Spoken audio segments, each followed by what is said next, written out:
May mga lungsod na naaalala mo dahil sa ganda ng tanawin. May mga lugar na tumatatak dahil sa mga taong nakikilala mo. At may mga paglalakbay na nagpapaalala sa iyo na hindi lahat ng kayamanan ay nasusukat sa halaga ng perang nasa bulsa. Sa pagkakataong ito, nakadaong ang aming barko sa Surabaya, Indonesia. Isang lungsod na sa unang tingin ay tila ordinaryo lamang. Ngunit para sa isang marino na ilang linggong nasa gitna ng dagat, ang bawat pagkakataong makatungtong sa lupa ay may kakaibang kahulugan. Isa sa unang ginagawa namin pag nakalabas ng barko ay ang magpapalit ng pera. At sa araw na to, ilang minuto pa lamang ang lumilipas, milyonaryo na kami. Hindi dahil nanalo kami sa loto, hindi dahil bigla kaming yumaman, kundi dahil sa halaga ng rupya. Sa Indonesia, normal lang ang may hawak na milyong-milyong pera dahil iba ang halaga ng kanilang currency kumpara sa Philippine peso. Nakakatuwang isipin na sa isang iglap, ang hawak mong pera ay parang kayang bumili ng mundo. Pero sa realidad, pareho lang ang halaga nito sa pang-araw-araw na gastusin. Minsan, gaya rin ng buhay. Hindi lahat ng mukhang malaki ay tunay na mas mahalaga. Nga namin, naghanap kami ng local. So nga pwede nyong i-hire dito sa Surabaya. Ito nga pala siya. Hello sir, International Jet? Yes sir, yes sir. Matapos ang pagpapalit, nagsimula na ang aming maikling paglalakbay sa lungsod. Pumasok kami sa mall, namili kami ng mga supply na kinakailangan sa susunod na mga linggo sa dagat. Payment time na. Malaman natin ngayon kung magkano yung bill natin. Sigurado lagpas siya ng 1 million. Yes, I'm making a vlog. Hi. What is hi in Indonesia? Hello. Hello?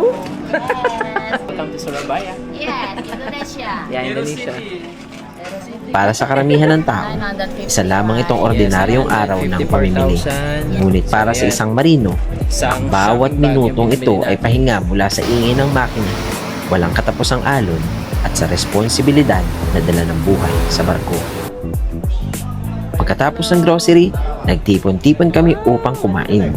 Sa bawat salu-salo, hindi lang pagkain ang pinagsasaluhan. Kasama rito ang kwento ng paglalayag, mga tawanan, mga pangungulila sa pamilya, at mga pangarap na unti-unting binubuo ng bawat kontratang natatapos. Ngunit ang pinakamahalagang nangyari sa araw na iyon ay hindi mabibili ng kahit ilang milyong rupya. Habang naglalakad ako sa mall, may nag-message sa akin. Mga kapwa marino pala natin. Paalis na sana kami, pero mas pinili nating puntahan sila. At kasama natin dito yung mga Hindi kami magkakakilala, ngunit alam nila ang mga kwentong ibinabahagi natin. Palagi silang nakasubaybay sa page. Sa bawat video natin tungkol sa buhay marino, may mga bagay silang natututunan at inspirasyong nakukuha. Nagkaroon kami ng maikling kwentuhan, nagkamustahan, nagbahagi ng mga karanasan, at bago kami maghiwa-hiwalay, nagkaroon ng ilang litrato bilang alaala ng isang hindi inaasahang pagkikita. Sa libo-libong tao sa isang banyagang lungsod, may ilan na tila matagal mo nang kakilala dahil pinagtagpo kayo ng iisang propesyon at iisang pangarap. Sa araw na ito, oo, naging milyonaryo kami sa Surabaya. Ngunit hindi ang perang nasa aming mga wallet ang pinakamahalagang baon pauwi sa barko, kundi ang mga karanasang nagpapaalala kung bakit espesyal ang buhay ng isang marino.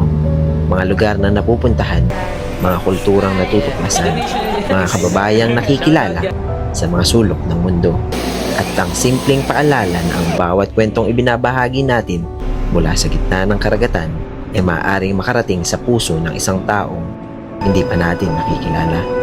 Marahil iyon ang tunay na sukatan ng kayamanan. Hindi kung gaano karami ang hawak mong pera, kundi kung gaano karaming buhay ang naaabot ng iyong paglalakbay. Ito ang naging karanasan namin sa shore leave sa Surabaya. At isa lamang ito sa napakaraming kwentong dala ng buhay sa dagat. This is CJ Fajarito, ang inyong kapitan, CJ TV.